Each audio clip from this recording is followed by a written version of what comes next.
আওয়ামী লীগ আমলেও প্রথম আলো ডেইলি স্টার হামলার শিকার হয়েছে। স্বৈরাচারে পতন হলেও এই দুই গণমাধ্যমে আক্রমণ থামেনি।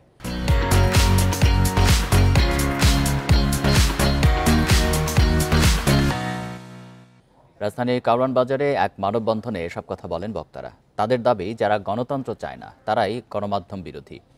শুক্রবার বিকেলে প্রথম আলো কার্যালয়ের সামনে এই মানববন্ধনের আয়োজন করে সুস্থ নাগরিক সমাজ নামে একটি সংগঠন।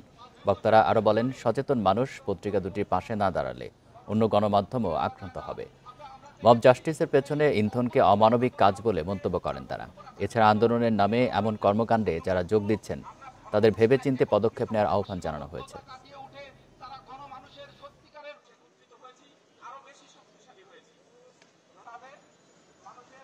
যদি সত্য সংবাদ প্রকাশিত হয় তবে সেটা কারো না কারো বিপক্ষে যাবে, সেটা আমার বিপক্ষেও যেতে পারে। তাই বলে তো আমি সেই পত্রিকা ধ্বংস করে দিতে পারি না।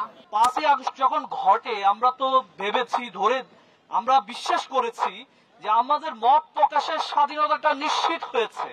কিন্তু আমরা দেখলাম মত ততটুকু প্রকাশ করা যাবে যতটুকু আপনার পক্ষে থাকবে।